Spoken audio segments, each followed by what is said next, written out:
नमस्कार दोस्तों, हमारे आजे नॉवल यूट्यूब चैनल में आपका हार्दिक स्वागत है। यहाँ आपको मिलेंगी रोमांचक कहानियाँ, बेहतरीन नॉवेल्स और मनोरंजन से भरपूर कंटेंट। तो चैनल को सब्सक्राइब करें, बेल आइकन दबाएं और हमारे साथ इस शानदार सफर का हिस्सा बनें। हम मार्शल असुरा गॉड शुरू करते हैं। के मार्गदर्शन में रुद्र ने न केवल स्पिरिट फॉर्मेशन की शक्ति को शीघ्रता से आत्मसात कर लिया, बल्कि वह सरल स्पिरिट फॉर्मेशन बनाने और सबसे बुनियादी स्पिरिट फॉर्मेशन तकनीकों का उपयोग करने में भी सक्षम हो गया। उसे पहले से ही आधा विश्व स्पिरिटिस्ट माना जा सकता है। उस दिन रुद्र स्वर्ण बैंगनी शहर में पहुंचा। आखिरकार तथाकथित नई उत्कृष्टता सभा नजदीक आ रही थी। संयोगवश आज ही के दिन चंद्र ने रुद्र को स्वर्ण बैंगनी शहर में प्रवेश करने की अनुमति दी थी। स्वर्णिम बैंगनी नगरी, इसे सचमुच द्वितीय श्रेणी का नगर कहना उचित था। चौड़ी सड़कों पर भारी यातायात था और सड़क किनारे की दुकानों में हर जगह चमचमाते गहने सजे थे। हर कोई काफी धनी था और उस नगरी की समृद्धि प्राचीन नगरी से अतुलनीय थी। अंततः प्राचीन नगरी एक सामान्य नगरी मात्र थी, जबकि स्वर्णिम बैंगनी नगरी एक द्वितीय श्रेणी की निगरानी वाली नगरी थी, क्योंकि दोनों को जियांग राजवंश द्वारा संरक्षित किया गया था। दोनों नगरी की स्थिति आकाश और पृथ्वी के समान थी। रुद्र ने नीलेश स्कूल के मुख्य शिष्यों के वस्त्र पहने हुए सुनहरे बैंगनी शहर में सैर की। उन्हें कई लोगों की प्रशंसा भरी निगाहें मिलीं। आखिरकार रुद्र अभी युवा थे और इस उम्र में ऐसी उपलब्धि किसी को भी आश्चर्यचकित कर सकती थी। हालांकि प्रशंसा भरी निगाहें केवल आम लोगों की आंखों में ही दिखाई देती थीं। जब रुद्र नगर स्वामी के निवास के सामने पहुंचा तो उसकी मुलाकात दो ऐसे लोगों से हुई जो रुद्र को नीचा समझते थे। अरे देखो, क्या वह द्वितीय श्रेणी के नीलेश स्कूल का शिष्य नहीं है? ये तो काफी हास्यास्पद है। एक ऐसा शिष्य जिसकी साधना केवल आध्यात्मिक जगत के 8वें स्तर तक ही सीमित है। ये सोचकर आश्चर्य होता है कि हम दोनों भाई आध्यात्मिक जगत के 9वें स्तर पर हैं, फिर भी लिंग्यून स्कूल में केवल भीतरी दरबारी शिष्य ही हैं। अरे लेकिन वे तो बस एक घटिया स्कूल हैं। उनकी तुलना हमारे लिंग्यून स्कूल से कैसे की जा सकती है? हमारे मुख्य शिष्य तो लोगों के भीतर छिपे ड्रैगन और फीनिक्स हैं, और उनके मुख्य शिष्य तो हमारे भीतरी दरबार के शिष्यों से भी हीन हैं। दो युवक एक आलीशान गाड़ी से उतरे। रुद्र को देखते ही उनके शब्द ठंडे पड़ गए और उनकी निगाहों में तिरस्कार झलक रहा था। वे रुद्र से उम्र में बहुत बड़े नहीं थे और उनके कपड़े वास्तव में लिंग्यून स्कूल के थे। वे भी स्वर्ण बैंगनी शहर का प्रतिनिधित्व करने और नई उत्कृष्टता सभा में शामिल होने के लिए वहां आए थे। हालांकि रुद्र ने उन दोनों के उपहास और मजाक को अनसुना कर दिया। वह सीधे नगर स्वामी के निवास की ओर चल पड़ा, लेकिन जैसे ही वह बड़े दरवाजों के सामने पहुंचा, उसे पहरेदारों के एक समूह ने रोक दिया। मुझे चंद्र ने नई उत्कृष्टता सभा में स्वर्णिम बैंगनी शहर का प्रतिनिधित्व करने के लिए आमंत्रित किया था, रुद्र ने कहा। ये शब्द सुनकर पहरेदारों ने थोड़ा भौहें चढ़ाईं और उनके चेहरे पर काफी नाराजगी झलक रही थी। आखिर नगर स्वामी का नाम सीधे लेना वर्जित था। हालांकि रुद्र को अच्छी तरह से देखने के बाद भी वे क्रोधित नहीं हुए, लेकिन उन्होंने बेरुखी से कहा, कृपया अपना निमंत्रण पत्र दिखाए। निमंत्रण पत्र? रुद्र अवाक रह गया। चंद्र ने उसे कोई निमंत्रण पत्र नहीं दिया था। दिखावा? तुम्हारे पास तो निमंत्रण पत्र भी नहीं है। उसी क्षण लिंग्यून के दो शिष्य वहां आ गए। रुद्र को देखकर मुस्कुराते हुए दोनों ने अपने निमंत्रण पत्र निकाले और उस गार्ड को सौंप दिए। युवा स्वामी, कृपया मेरे साथ आइए। निमंत्रण पत्र के असली होने की पुष्टि करने के बाद गार्ड ने बड़ी विनम्रता दिखाई।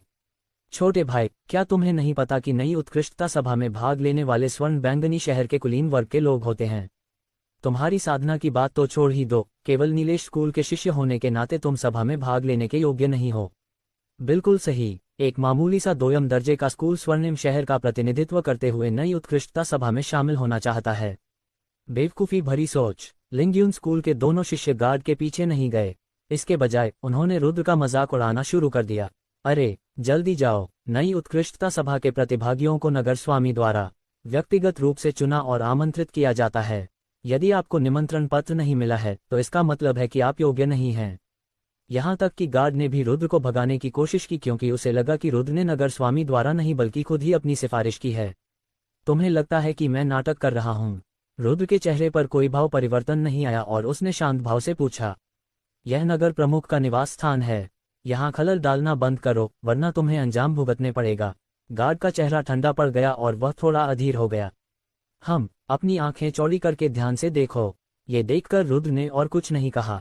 उसने सुनहरे बैंगनी रंग का कमांडिंग बैज निकाला और सीधे गार्ड के चेहरे पर फेंक दिया।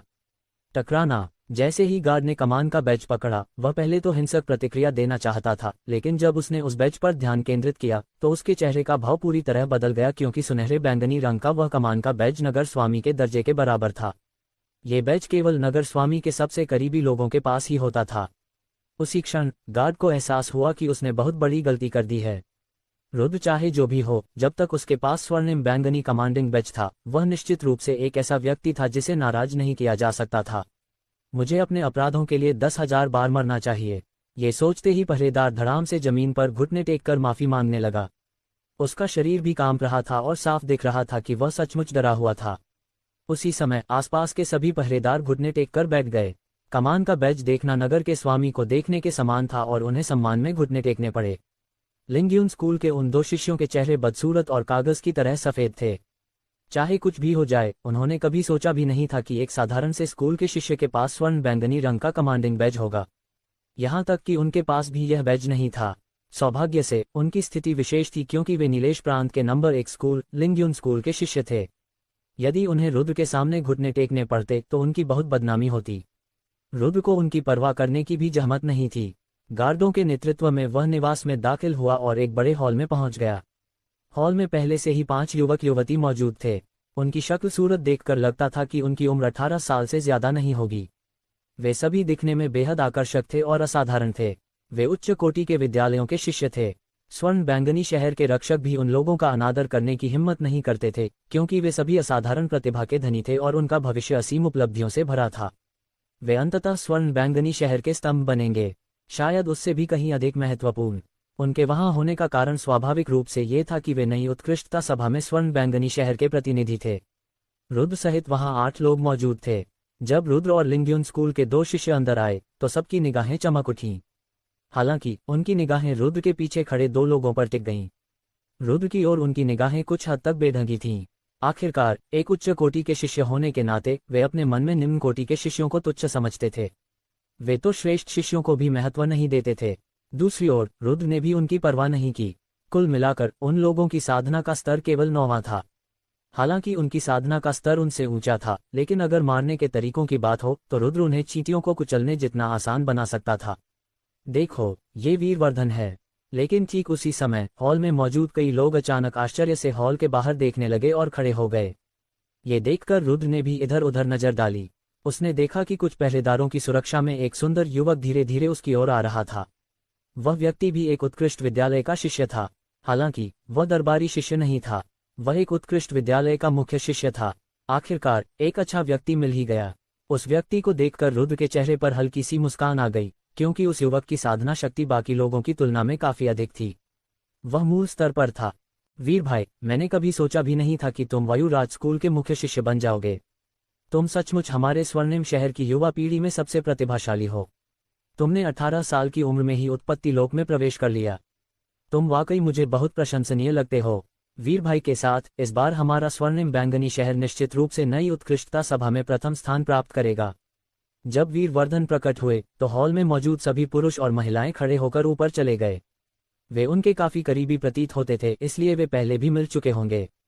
आप सब मेरी बहुत ज्यादा तारीफ करते हैं। दूसरे शहरों में मौजूद कई प्रतिभाशाली लोगों की तो बात ही छोड़िए, इस सुनहरे बैंगनी शहर में भी मैं वीरवर्धन खुद को सबसे शक्तिशाली कहने की हिम्मत नहीं करता। वीरवर्धन ने विनम्रता से अपना सिर हिलाया। हालांकि उनकी मुस्कान से यह स्पष्ट था कि उन्हें दूसरों की प्रशंसा पाकर वास्तव में बहुत खुशी होती थी। अरे, क्या स्वर्णिम बैंगनी शहर की युवा पीढ़ी में वीर भाई से भी ज्यादा ताकतवर कोई है? सभी ने हैरानी जताई। क्या आप सभी नहीं जानते कि स्वर्णिम बैंगनी शहर के स्वामी की सबसे बड़ी बेटी चंद्रा वर्मा 1 साल पहले ही उत्पत्ति क्षेत्र में प्रवेश कर चुकी है और लिंग्यून स्कूल में एक प्रमुख शिष्या बन गई है? वीर भाई, आपको तो काफी जानकारी है।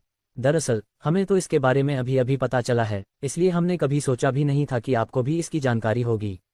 रुद्र का मजाक उड़ाने वाले दोनों लोगों ने ये कहा। लिंग्यून स्कूल के उच्च दरबारी शिष्य होने के नाते जाहिर है कि उन्हें अपने स्कूल के अंदर होने वाली घटनाओं की जानकारी थी।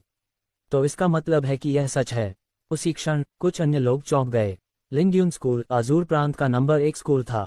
उस स्कूल में एक प्रमुख शिष्य बनना स्वर्ग के गौरव के समान था। उनकी स्थिति उनसे अतुलनीय थी। यद्यपि वीरवर्धन भी एक उत्कृष्ट विद्यालय के प्रमुख शिष्य थे, फिर भी लिंग्यून विद्यालय के प्रमुख शिष्यों की तुलना में उनमें काफी अंतर था। चंद्रा वर्मा वाकई बहुत शक्तिशाली हैं। लेकिन मैंने सुना है कि कई साल पहले उनकी मां की मृत्यु के कारण वे क्रोधित होकर शहर छोड़कर चली गई थीं। कई सालों से वे स्वर्ण बैंगनी नगरी नहीं लौटी हैं, इसलिए मुझे लगता है कि वे इस साल के नवोत्कृष्टता सम्मेलन में भी नहीं आएंगी। शायद उनकी नज़र में स्वर्ण बैंगनी नगरी का मान सम्मान या अपमान कोई मायने नहीं रखता। किसी ने आह भरते हुए कहा, किसने कहा था कि मैं वापस नहीं लौटूंगा? लेकिन ठीक उसी समय हॉल के बाहर से अचानक एक तीखी आवाज आई। उधर देखने वाले सब दंग रह गए। एक युवती हॉल के बाहर खड़ी होकर अंदर मौजूद लोगों को ठंडी निगाहों से घूर रही थी। उसके पीछे चंद्र और कई अधिकारी खड़े थे। बिना ज्यादा सोचे समझे ये वही चंद्रा वर्मा थी जिसके बारे में हर कोई बात कर रहा था। ये चंद्रा वर्मा को देखकर पहले बोलने वाला युवक पीला पड़ गया और आगे बोलने की हिम्मत नहीं कर पाया। दीदी चंद्रा, क्या यह आप हैं? क्या आप मुझे पहचानती हैं? वीरवर्धन। ये देखकर वीरवर्धन ने अपने कपड़े समेटे और उसके करीब आ गया। उस साल जब चंद्रा वर्मा ने स्वर्णिम शहर छोड़ा था तब वह एक छोटी बच्ची थी, लेकिन अब वह एक दुबली पतली युवती बन चुकी थी। हालांकि उसके चेहरे में सबसे बड़ा बदलाव आया था, फिर भी उसका वह खास शांत और शालीन अंदाज बरकरार था। चंद्र, सिंदूरी पक्षी नगर की दूरी काफी ज्यादा है, इसलिए चलो जल्दी चलते हैं। हालांकि चौंकाने वाली बात यह थी कि चंद्रा वर्मा ने वीरवर्धन की तरफ देखा तक नहीं और सीधे अपने पिता का नाम लिया। उस परिस्थिति का सामना करते हुए चंद्र केवल रूखी हंसी हंस सका और उसने रुद्र और अन्य लोगों को सिंदूरी पक्षी नगर लाने की तैयारी के लिए गाड़ियों को व्यवस्थित किया। वीरवर्धन के चेहरे पर घोर निराशा के भाव थे। वह वहीं अवाक खड़ा रहा और उसे समझ नहीं आ रहा था कि क्या करे। चाहे कुछ भी हो जाए, उसने कभी सोचा भी नहीं था कि चंद्रा वर्मा उसके साथ ऐसा व्यवहार करेगी। हे, ये लड़की तो बड़ी घमंडी है। वैसे उसके पास घमंड करने के कई कारण भी हैं। दूसरी ओर जब रुद्र ने एक दर्शक के रूप में वह दृश्य देखा तो उसके चेहरे पर हल्की सी मुस्कान आ गई, क्योंकि वह समझ गया था कि चंद्रा वर्मा की साधना का स्तर उत्पत्ति क्षेत्र के द्वितीय स्तर का है। इतनी कम उम्र में इतनी शक्ति होना वाकई असाधारण था। कम से कम नीलेश स्कूल में तो यह अत्यंत दुर्लभ था। उसके बाद चंद्र ने 10 रथ मंगवाए। हर रथ बेहद आलीशान था और हर रथ में तरह तरह के स्वादिष्ट व्यंजन परोसे गए थे। यहाँ तक कि उनकी सेवा के लिए नौकर भी मौजूद थे। इससे स्पष्ट था कि चंद्र रुद्र और अन्य लोगों का कितना सम्मान करता था। लेकिन और गहराई से सोचने पर उसके कार्य बिल्कुल सामान्य लगे। आखिर ये 10 लोग 1000 मील के दायरे में सबसे प्रतिभाशाली युवा पीढ़ी थे। हर एक में असाधारण प्रतिभा थी और उनका भविष्य उज्ज्वल था। उनमें से कोई भी अजूर प्रांत में बेहद प्रभावशाली व्यक्ति बन सकता था। उस समय उनके स्वर्णिम बैंगनी शहर की तो बात ही छोड़िए, शायद वे सिंदूरी पक्षी नगर को अपनी नजरों में भी नहीं रखते। शहर का मुखिया होने के बावजूद चंद्र इन लोगों को नाराज करने की हिम्मत नहीं करता था। वह केवल उनकी चापलूसी करके ही उनका भरोसा जीत सकता था। तो शहर की सेना की सुरक्षा में 10 आलीशान रथ सिंदूरी पक्षी नगर की ओर रवाना हुए। अंततः 5 दिन बाद वे अपने गंतव्य पर पहुंच गए। सिंदूरी पक्षी नगर का कुछ हिस्सा पहाड़ पर बना था और यह उम्मीदों पर खरा नहीं उतरा था। यह एक पुराना शहर था और प्राचीन रहस्यवाद की आभा से भरा हुआ था। सिंदूरी पक्षी नगर की शक्ति द्वितीय श्रेणी के नीलेश स्कूल के लगभग बराबर थी। हालांकि प्रतिष्ठा के मामले में ये प्रथम श्रेणी के स्कूल से कमतर नहीं थी। इसका कारण स्पष्ट रूप से ये था कि इसे जियांग राजवंश का संरक्षण प्राप्त था। इसलिए चाहे वे हर जगह से आए प्रतिभाशाली छात्र हों या प्रथम श्रेणी के विद्यालयों के शिष्य हों, वे सिंदूरी पक्षी नगर के क्षेत्र में रहते हुए जरा भी अनादर करने का साहस नहीं करते थे, बल्कि वे सिंदूरी पक्षी नगर से संबंध बनाए रखना चाहते थे। बेशक उस दुनिया में जहां ताकत का बोलबाला था, वे सिंदूरी पक्षी नगर से बिल्कुल नहीं डरते थे। वे तो सिंदूरी पक्षी नगर के पीछे छिपी जियांग राजवंश से डरते थे, उस विशालकाय दानव से जो 9 प्रांतों पर राज करता था। उसी क्षण सिंदूरी पक्षी नगर के भीतर एक विशाल चौड़े चौक पर 20 रथों के समूह करीने से खड़े थे। सिंदूरी पक्षी नगर द्वारा प्रबंधित 20 द्वितीय श्रेणी के शहर वहां पहुंच चुके थे। शहर के 20 सरदार अपने अपने विशेष रूप से आमंत्रित युवा प्रतिभाशाली छात्रों को रथों में बिठाकर लाए। विभिन्न विद्यालयों के शिष्य तरह तरह के विशेष वस्त्र पहने हुए चौक के मध्य में एकत्रित हुए। ओह, क्या ये चंद्र नहीं है? लोगों का एक समूह चंद्र और अन्य लोगों की ओर बढ़ा। उनका नेतृत्व करने वाला व्यक्ति मोटे चेहरे और बड़े कानों वाला एक हट्टा कट्टा आदमी था। वह मोटू अग्रवाल था। वह एक मामूली नगर का सरगना था और चंद्र के साथ उसका पुराना संबंध था, इसलिए दोनों के बीच हमेशा से ही अनबन रहती थी। उस मोटू अग्रवाल के पीछे कुछ युवक युवतियां थे। उन सभी के चेहरे पर गर्व का भाव था और उनकी निगाहों में कोई भाव नहीं था। वे इतने उदास थे कि मानो उनके चेहरे आसमान की ओर उठे हुए थे। कोई समस्या? चंद्र ने थोड़ा भौहें चढ़ाईं। मोटू अग्रवाल के पीछे खड़े 10 युवकों और युवतियों को देखकर वह समझ गया कि वे सभी लिंग्यून स्कूल से थे। उनमें से एक तो मुख्य शिष्य भी था, इसलिए वह जानता था कि मोटू अग्रवाल अपनी धाक जमाएगा। आपकी बातों से तो ऐसा लगता है जैसे हम एक दूसरे को बहुत लंबे समय से जानते हैं। भले ही कोई बात न हो, क्या मैं आकर आपसे मिल नहीं सकता? मोटू अग्रवाल ने हल्की सी मुस्कान बिखेरी और अपनी आंखें सिकुड़ी। उसने रुद्र और चंद्र के पीछे खड़े अन्य लोगों का जायजा लेना शुरू किया। चंद्र वर्मा को देखकर वह थोड़ा भौहें चढ़ाए बिना नहीं रह सका और उसकी आंखों में नाखुशी झलक उठी। उसने पहले सोचा था कि इतने सारे प्रतिभाशाली शिष्यों को आमंत्रित करने के कारण वह इस शक्ति का उपयोग चंद्र पर थोड़ा दबाव बनाने और उसका मजाक उड़ाने के लिए कर सकता है, लेकिन उसे यह उम्मीद नहीं थी कि चंद्र को भी लिंग्यून स्कूल से एक विशेष शिष्य मिल गया है। ऐसे में उसके लिए बोलना काफी मुश्किल हो गया। हालांकि जब उनकी नज़र रुद्र पर पड़ी तो वे तुरंत प्रसन्न हुए और बोले, चंद्र, क्या तुम्हारे सुनहरे बैंगनी शहर में तुम्हारे अलावा कोई और नहीं है? फिर भी नीलेश स्कूल के शिष्य यहाँ क्यों हैं? अगर आपको सुनहरे बैंगनी शहर में कोई अच्छे लोग न मिले तो आप मुझसे पूछ सकते हैं और मैं आपको 2 लोग उधार दे सकता हूँ। हा, उसके शब्द अत्यंत ऊंची आवाज में थे और वह जानबूझकर आसपास के लोगों को सुनाना चाहता था। सचमुच, जब उसके मुंह से ये शब्द निकले तो विभिन्न शहरों के लोगों ने अपनी निगाहें उसकी ओर घुमा लीं। रुद्र को देखकर उनके मुंह पर तिरस्कार भरी मुस्कान आ गई। ऐसी परिस्थितियों में निम्न स्तर के शिष्यों को लाना वास्तव में संभव नहीं था। उस परिस्थिति का सामना करते हुए चंद्र को समझ नहीं आ रहा था कि वह क्या कहे। अगर सुंदरी रानी का अनुरोध न होता तो वह रुद्र को आमंत्रित करने के लिए कभी तैयार नहीं होता। आखिर सभी नगरों ने उच्च कोटि के विद्यालयों से शिष्य आमंत्रित किए थे, केवल उसके स्वर्णिम नगर को ही द्वितीय कोटि के विद्यालय से शिष्य मिला था। प्रतिष्ठा के लिहाज से यह उसके लिए अच्छा नहीं था। क्या आप नीलेश स्कूल के लोगों को नीचा समझते हैं? लेकिन ठीक उसी समय अचानक एक महिला की आवाज सुनाई दी। मुड़कर देखने पर सभी लोग अवाक रह गए। उन्होंने 2 बेहद खूबसूरत लड़कियों को धीरे धीरे आते देखा। उनके शरीर पर दूसरे दर्जे के स्कूल नीलेश स्कूल के कपड़े थे। दोनों बहनें बेहद खूबसूरत थीं। बड़ी बहन आकर्षक और मनमोहक थी, जबकि छोटी बहन बेहद प्यारी थी। दोनों की अपनी अपनी खूबियां और अलग अलग आकर्षण थे। जब वे दोनों प्रकट हुईं तो चौक में मौजूद सभी सुंदरियों का रंग उड़ गया। केवल चंद्रा वर्मा, जिसकी शालीनता और शीतलता थी, उन दोनों से तुलना करने लायक थी। चौक में मौजूद हर कोई उन बहनों की ओर आकर्षित था। उनकी सुंदरता तो कहने ही क्या, उनका रुतबा भी लोगों को चौंका रहा था। उनके पीछे सिंदूरी पक्षी नगर के कई शक्तिशाली लोग खड़े थे। उनमें से हर एक की साधना वर्तमान नगर स्वामी से कम नहीं थी। वे सभी उत्पत्ति क्षेत्र के शिखर पर थे। सबसे महत्वपूर्ण बात यह थी कि शक्तिशाली लोग उन दोनों सुंदरियों के प्रति बहुत आदर और विनम्रता से पेश आ रहे थे, मानो वे उनके अधीन हों। इससे दूसरों में जिज्ञासा पैदा हो गई। आखिर वे बहनें कौन थीं जिन्हें सिंदूरी पक्षी नगर के इतने शक्तिशाली लोगों से ऐसा व्यवहार मिल रहा था? ये दोनों सिंदूरी पक्षी नगर के स्वामी की बेटियां हैं, इशिता और काव्या। हालांकि एक तेज नजर वाला व्यक्ति था जो इन बहनों को जानता था और उसने जोर से चिल्लाकर कहा। उस व्यक्ति के बोलने के बाद लोग और भी हैरान रह गए। इतनी खास प्रतिष्ठा वाली सुंदरियां नीलेश स्कूल से क्यों थीं? उनकी प्रतिष्ठा को देखते हुए अगर वे लिंग्यून स्कूल में प्रवेश लेना चाहती तो ये पूरी तरह से ठीक होता, है ना? उन्हें एक घटिया स्कूल में प्रवेश लेने की क्या जरूरत थी? भीड़ के मन में तरह तरह के सवाल लगातार उठ रहे थे। हालांकि सबसे ज्यादा उदास वह मोटू अग्रवाल था, क्योंकि उस समय इशिता और काव्या सिंदूरी पक्षी नगर के ताकतवर लोगों का नेतृत्व करते हुए आक्रामक ढंग से उसकी ओर बढ़ रही थीं। तुमने अभी कहा कि नीलेश स्कूल के शिष्य यहाँ सिर्फ अधीनस्थों की भूमिका निभाने के लिए हैं। क्या तुम नीलेश स्कूल को नजरअंदाज कर रहे हो? इशिता हल्की सी मुस्कुरा रही थी, लेकिन उसकी निगाहें तलवार की तरह तेज थीं और ये देखकर मोटू अग्रवाल कांप उठा। उसे समझ नहीं आ रहा था कि वह क्या समझाए। उसी क्षण उस मोटू अग्रवाल की आंतें पछतावे से हरी पड़ गईं। उसे रुद्र का इस्तेमाल करके चंद्र को अपमानित करने का पछतावा हुआ, क्योंकि उसने कभी सोचा भी नहीं था कि सिंदूरी पक्षी नगर के स्वामी की दोनों बेटियां नीलेश स्कूल से हैं। उनमें से एक तो एल्डबी थी। मैं तुमसे पूछ रही हूँ। जब इशिता ने देखा कि उस मोटू ने कोई जवाब नहीं दिया तो वह अचानक जोर से चिल्लाई और उसने गहन विद्या के प्रथम स्तर का बल प्रदर्शित किया। इससे वह मोटू अग्रवाल भय से कई कदम पीछे हट गया और एक झटके में जमीन पर बैठ गया। गहन क्षेत्र का पहला स्तर। इतनी कम उम्र में। उस पल सभी लोग बेहद चौंक गए। यहाँ तक कि भावहीन और हमेशा शांत रहने वाली चंद्रा वर्मा की आंखें भी चमक उठीं। दरअसल इशिता लगभग 20 साल की युवती थी जो अपनी जवानी के चरम पर थी। इतनी कम उम्र में गहन स्तर तक पहुंच पाना उसकी असाधारण प्रतिभा का प्रमाण था। सब लोग ध्यान से सुनो।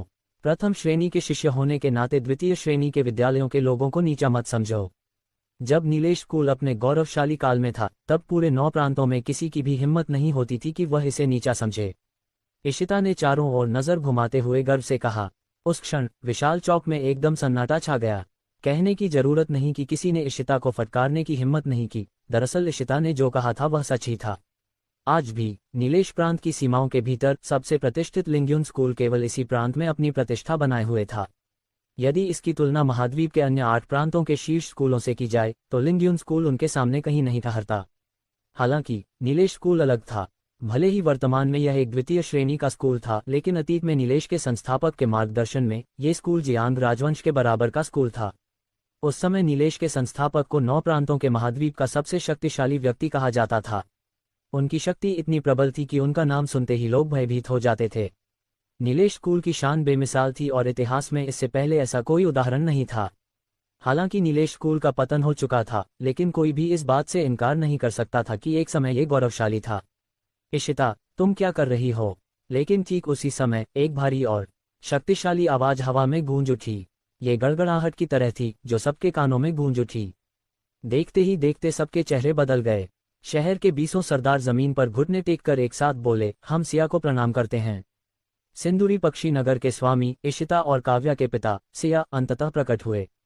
वे 2.3 मीटर लंबे, सुगठित शरीर, आकर्षक चेहरे और विशाल कद काठी वाले थे। उन्होंने स्वर्ण कवच धारण किया हुआ था और वे किसी युद्ध देवता की तरह प्रतीत हो रहे थे। उनके कदम रखते ही धरती कांप उठती थी। उस व्यक्ति को देखकर यहाँ तक कि उच्च कोटि के विद्यालयों के असाधारण शिष्यों ने भी अपने चेहरे के भाव सख्त कर लिए। वे जरा भी अनादर करने की हिम्मत नहीं कर सके, क्योंकि सिया को नीलेश प्रांत का सर्वोपरि व्यक्ति कहा जा सकता था। उनकी शक्ति असीम और असीम थी और उनका रुतबा द्वितीय श्रेणी के विद्यालयों के प्रधानाध्यापक से भी ऊंचा था। यहाँ तक कि प्रथम श्रेणी के विद्यालयों के प्रधानाध्यापक भी उनके प्रति असभ्य होने की हिम्मत नहीं करते थे। शिष्यों की तो बात ही छोड़िए। सब लोग निश्चिंत रहें। सिया मुस्कुराते हुए इशिता के बगल में चलते हुए बोले, छोटी बच्ची, तुम बड़ों से इस तरह कैसे बात कर सकती हो?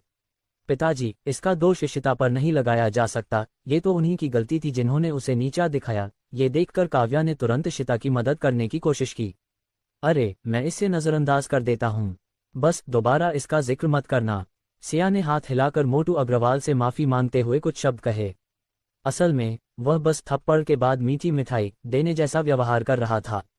उसने इशिता की हर हरकत अपनी आंखों से देखी थी और उस समय बोलने का उसका मकसद यही था कि इशिता उस मोटू अग्रवाल को सबक सिखाए। आखिरकार इशिता और काव्या को नीलेश स्कूल में भेजने वाले वही थे। वे दिल से ये भी नहीं चाहते थे कि कोई नीलेश स्कूल के बारे में कुछ भी बुरा कहे, क्योंकि इसका मतलब ये होगा कि उनका फैसला गलत था। लेकिन एक नगर प्रमुख होने के नाते ऐसी बातें कहना उनके लिए बहुत मुश्किल था। उसी क्षण कई नगर सरदारों ने अपने अपने क्षेत्रों से अपने प्रतिभाशाली लोगों को साथ लेकर एक दूसरे के करीब आना शुरू कर दिया।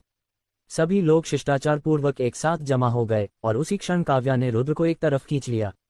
रुद्र, आप सभी इस वर्ष की नई उत्कृष्टता सभा के लिए भूत सिंह वन में प्रवेश करेंगे। भूत सिंह वन एक शापित भूमि है और इसमें कुछ हिंसक और खूंखार जानवर रहते हैं। ये भूत सिंह जानवर हैं। जन्म से ही भूत सिंह वाले जीव आध्यात्मिक जगत के प्रथम स्तर की साधना धारण करते हैं। उनके शरीर के विकास के साथ साथ उनकी शक्ति भी बढ़ती जाती है। परिपक्व भूत सींग वाले जीवों के माथे पर बैंगनी रंग का सींग होता है और जिनके माथे पर सींग होते हैं उनकी शक्ति आध्यात्मिक जगत के 9वें स्तर की होती है। इस बार तुम्हारा मिशन परिपक्व भूत सींग वाले जानवरों का शिकार करना है। भूत सींगों को सबूत के तौर पर इस्तेमाल करते हुए और एक दिन की समय सीमा के भीतर सबसे अधिक भूत सींग वाले जानवरों को मारने वाले शीर्ष 10 लोग प्रतियोगिता के लिए यहाँ लौटेंगे। विजेता के शहर को इस वर्ष का कर नहीं देना होगा और साधना पुरस्कार के रूप में 5000 आध्यात्मिक मन के दिए जाएंगे।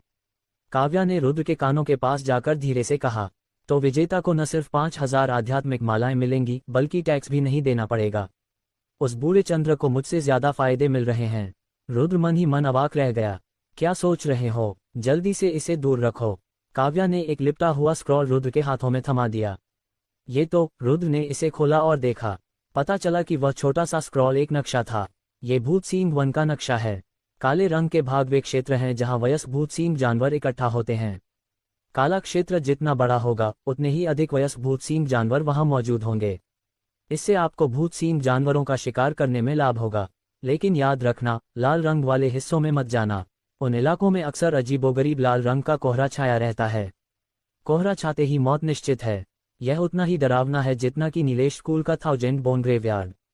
काव्या ने धीमी आवाज में कहा। उसी क्षण रुद्र को काव्या का इरादा समझ आ गया।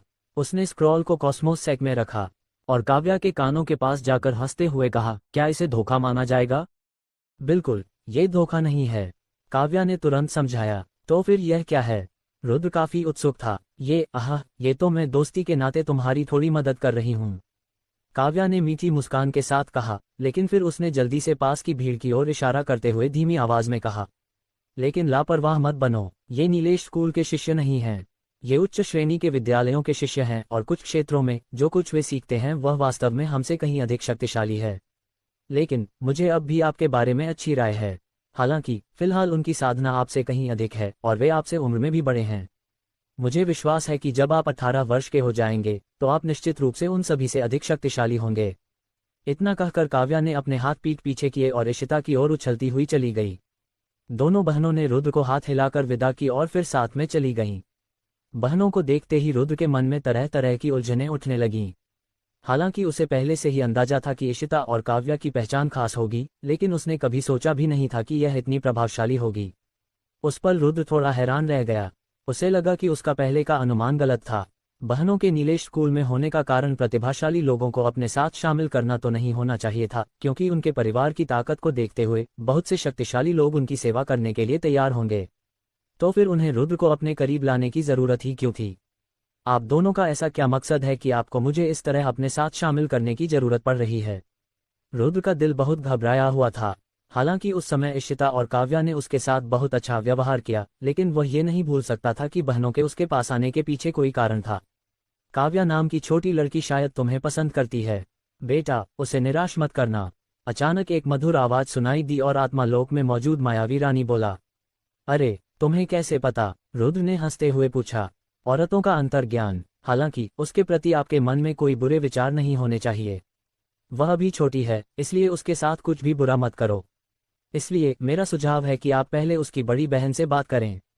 अरे यार, तुम्हारे दिमाग में क्या चल रहा है? रुद्र स्वाभाविक रूप से मायावी रानी की बातों का मतलब समझ गया था, लेकिन उसने कभी सोचा भी नहीं था कि वह इतनी बेबाकी से कह देगी। ये दिखावा मत करो कि तुम एक भले इंसान हो। तुम्हारी हिम्मत कैसे हुई यह कहने की कि तुम उन बहनों के साथ संबंध नहीं बनाना चाहते? मायावी रानी ने तिरस्कारपूर्वक कहा। इस समय मेरी सबसे बड़ी इच्छा तुम्हें पाने की है, रुद्र ने शातिर मुस्कान के साथ कहा। तुम्हारी हिम्मत कैसे हुई? मायावी रानी थोड़ी झिझक गई और उसने जल्दी से विषय बदल दिया। शायद इस बार तुम्हारी किस्मत बहुत अच्छी होगी। तुम्हारा क्या मतलब है? रुद्र उलझन में था। संभवतः काव्या द्वारा वर्णित लाल रंग के कोहरे के नीचे एक प्राचीन मकबरा है। प्राचीन मकबरा? मतलब, अगर मैं तुम्हें बता भी दूं तो भी तुम नहीं समझोगे। जब तुम भूत सिंह वन में प्रवेश करोगे और उस लाल रंग के कोहरे को देखोगे तब तुम्हें पता चलेगा। अगर सचमुच कोई प्राचीन मकबरा है तो तुम्हें वहां से निश्चित रूप से अच्छी चीजें मिलेंगी। मायावी रानी ने कुछ सस्पेंस पैदा किया और रुद्र ने आगे कुछ नहीं पूछा, क्योंकि वह जानता था कि मायावी रानी उसे नुकसान नहीं पहुंचाएगी। आखिरकार उन दोनों के बीच एक आध्यात्मिक संबंध का अनुबंध था। अगर रुद्र को सच में कुछ हो जाता तो उसकी आध्यात्मिक दुनिया भी नष्ट हो जाती। उस समय मायावी रानी की वर्तमान साधना को देखते हुए संभवतः उसकी जान भी येलो स्प्रिंग्स में चली जाती। इसके बाद सिंदूरी पक्षी नगर के स्वामी ने इस वर्ष की नई उत्कृष्टता सभा की विधि की घोषणा की। वास्तव में ये बिल्कुल वैसी ही थी जैसा काव्या ने बताया था।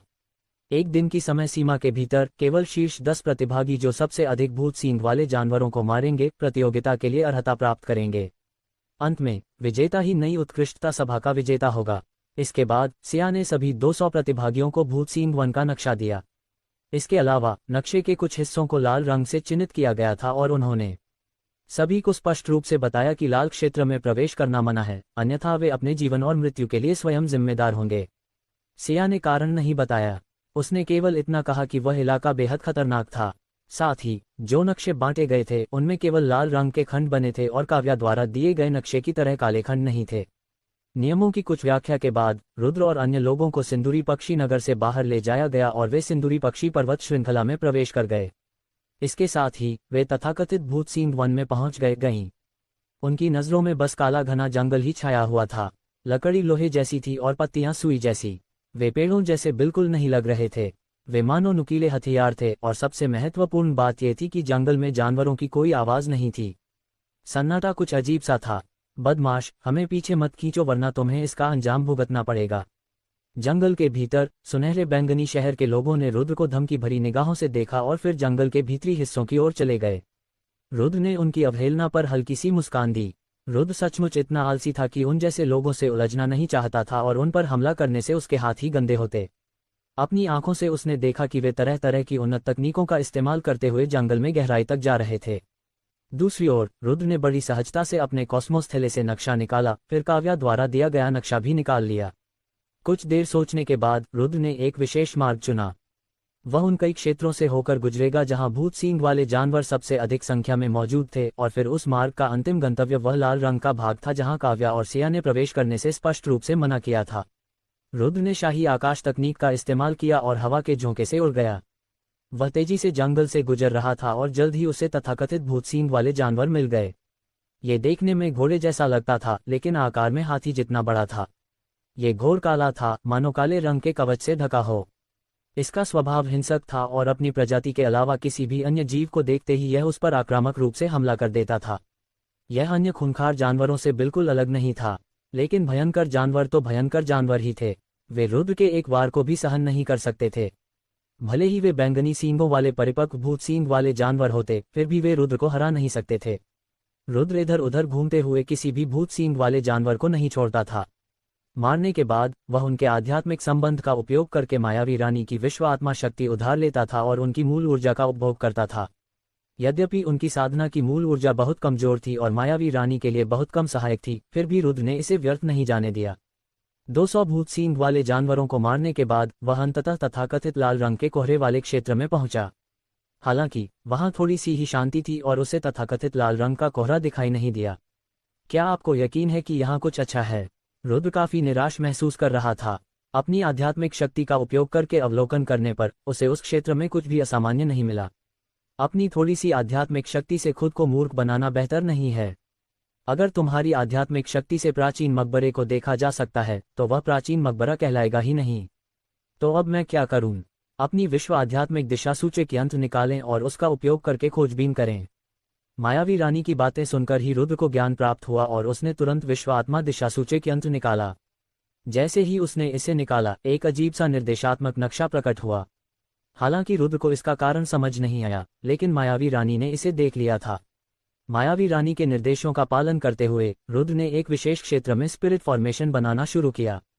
लेकिन रुद्र की तकनीकें कठोर थीं और स्पिरिट पावर की कमी थी, इसलिए उसे काफी समय लगा और वह इसे देर रात ही पूरा कर पाया। जब आत्मा का आवरण खोला गया तो वह आवरण गायब हो गया। उसकी जगह एक ऐसा छेद था जिसका तल अदृश्य था। चारों ओर घोर अंधेरा था, लेकिन छेद से अजीबोगरीब आवाजें आ रही थीं। अगर कोई ध्यान से सुनता तो उसे पता चलता कि यह किसी स्त्री के रोने जैसी आवाज थी। रात, आसमान तारों से भरा था, फिर भी अंधेरा छाया हुआ था। केवल गोल चांद ही चमकीला और साफ दिखाई दे रहा था, लेकिन वह भी हवा में तैरते अंतहीन काले बादलों में छिपा रहता था। बादलों के दिखने और गायब होने के साथ ही शांत चांदनी की हल्की हल्की किरणें बरस रही थीं। जमीन पर लोहे के पेड़ों की कतारें सीधी खड़ी थीं। वे जमीन से निकले भेड़िए के दांतों वाले गधा जैसे लग रहे थे। रुद्र के चारों ओर पूरी तरह सन्नाटा था और हवा का नामो निशान भी नहीं था। हालांकि उस खास तरह के सन्नाटे ने गुफा की आवाज की विचित्रता को और भी बढ़ा दिया। धिक्कार है, क्या आपको यकीन है कि मुझे नीचे जाना ही पड़ेगा? नीचे वो चीखने वाली चीज क्या है? क्या वो भूत है? रुद्र थोड़ा असहज महसूस कर रहा था। उसने पहली बार इतनी भयानक आवाज सुनी थी और वो भी अथाह गुफा से आ रही थी। ऐसा लग रहा था मानो कोई भूत नरक से आया हो और चीख चीख कर अपनी पीड़ा व्यक्त कर रहा हो। ये बेहद डरावना था। डरने की क्या बात है? यह मत भूलो, तुम एक विश्व आत्मावादी हो। भूतों जैसी चीजों से निपटना तुम्हारी नियति में लिखा है, वरना तुम मेरे लिए स्रोत ऊर्जा कैसे ग्रहण करोगे? मायावी रानी ने फटकार लगाए। सच में, तो आखिर सब कुछ होने के बाद वर्ल्ड स्पिरिटिस्ट जनजात मकबरा लुटे रही हैं। रुद्र अवाक रह गया। तुमने उन्हें क्या समझा? विश्व आत्मावादी आध्यात्मिक रूप से विश्व आत्माओं से जुड़ते हैं और इसी कारण वे ऐसी चीजें पकड़ सकते हैं जो हम लोग नहीं पकड़ सकते। साधना विशेषज्ञों की कब्रों में अपार खजाने छिपे होते हैं। यह मार्शल साधना का सबसे आसान और कारगर तरीका है। साधना का अभ्यास करने का मार्ग भी काफी कठिन है। केवल मूर्ख ही शॉर्टकट अपनाते हैं। मायावी रानी ने तिरस्कारपूर्वक कहा, तुम्हारी बातों से तो ऐसा लगता है कि नीचे जो चीज चीख रही है वह सचमुच एक भूत है। रुद्र का दिल घबरा गया। हालांकि राक्षस और भूत केवल कहानियों में ही थे, लेकिन अपने बढ़ते अनुभव से उसने पाया कि दुनिया में भयानक राक्षस, विचित्र जीव और ऐसे लोग भी मौजूद हैं जो भ्रष्ट साधना करके बुराई के मार्ग पर चल पड़े हैं। आम लोगों का नरसंहार करने वाले इन लोगों को राक्षस माना जाता है। इस आधार पर अनुमान लगाया जाए तो शायद तथाकथित भूत भी सचमुच मौजूद हों। भूतों में इतना डरावना क्या है? क्या तुमने पहले कभी कोई भूत नहीं देखा? मायावी रानी ने कहा। मैंने पहले भूत कब देखे हैं? रुद्र ने ध्यान से सोचा, लेकिन उसे याद नहीं आ रहा था कि उसने तथाकथित भूत कब देखे थे। जब तुम 1000 हड्डियों के कब्रिस्तान में थे तो क्या तुमने जिस बूढ़े आदमी को देखा था वह उनमें से एक नहीं था? मायावी रानी ने याद दिलाया। क्या वह भूत था? ये कैसे संभव है? वह तो इतना शक्तिशाली था। रुद्र बेहद हैरान था। उस रात उसने जिस बूढ़े व्यक्ति को देखा था उसका उस पर गहरा प्रभाव पड़ा था। हालांकि उससे कोई आभा नहीं निकल रही थी, फिर भी रुद्र ने उसकी शक्ति को महसूस किया। वह शक्ति इतनी अवर्णनीय थी कि रुद्र ने कभी सोचा भी नहीं था कि वह कोई भूत होगा। जब कोई मार्शल आर्ट की साधना में एक निश्चित स्तर तक पहुंच जाता है तो उसकी चेतना अत्यंत प्रबल हो जाती है। मृत्यु के बाद भी उसकी चेतना समाप्त नहीं होती और वह केवल विभिन्न स्थानों पर विचरण करता रहता है। यही वह अवस्था है जिसे भूत कहा जाता है। हालांकि यदि किसी विश्व आत्मावादी के पास अत्यंत प्रबल आध्यात्मिक शक्ति है तो मृत्यु के बाद उनकी आध्यात्मिक शक्ति उनकी चेतना के साथ एकरूप हो जाएगी। इसके साथ वे अपनी चेतना द्वारा किए जाने वाले हर कार्य को नियंत्रित कर सकेंगे और एक अन्य प्रकार के जीवन रूप में जीवित रहेंगे। यद्यपि वे जीवित रहते जितने शक्तिशाली नहीं होंगे, फिर भी उनके पास जबरदस्त तरीके होंगे। उस दिन आपने जिस बूढ़े व्यक्ति को देखा था वह उन्हीं में से एक था। आपकी गुप्त आत्मिक शक्ति भी उसी व्यक्ति द्वारा जागृत हुई थी। मायावी रानी ने विस्तार से सब कुछ बताया। उस दिन हालांकि रुद्र बेहोश हो गया था, मायावी रानी बेहोश नहीं हुई थी। इसलिए उसने बूढ़े आदमी द्वारा रुद्र के साथ किए गए सभी कृत्य देखे। उसकी बातें सुनकर रुद्र को भी अचानक एहसास हुआ कि उसके पास पहले से ही आध्यात्मिक शक्ति थी, लेकिन कुछ विशेष कारणों से वह जागृत नहीं हुई थी। इसका मतलब ये भी था कि उसकी आध्यात्मिक शक्ति जन्मजात थी। आमतौर पर इस तरह के क्षेत्र जिनमें इतनी प्रबल चेतना होती है प्राचीन मकबरे होते हैं। हालांकि उस 1000 हड्डियों वाले कब्रिस्तान में इतनी सारी हड्डियां होने और उस रहस्यमय बूढ़े व्यक्ति के कारण ये संभवतः एक साधारण प्राचीन मकबरा नहीं है। ये बहुत संभव है कि यह एक दुष्ट आत्मा का मकबरा था। मायावी रानी ने आगे बताया। बुराई का मकबरा क्या होता है? हालांकि रुद्र बहुत उलझन में था, फिर भी वह इसकी भव्यता को महसूस कर सकता था। तुम मूर्ख हो, तुम्हें सचमुच कुछ नहीं पता। खैर छोड़ो, एक योग्य विश्व आत्माविद बनने के लिए मैं तुम्हें सब कुछ समझा दूंगा ताकि तुम शर्मिंदा न हो। याद रखो, आम लोगों की कब्र को कब्र ही कहते हैं।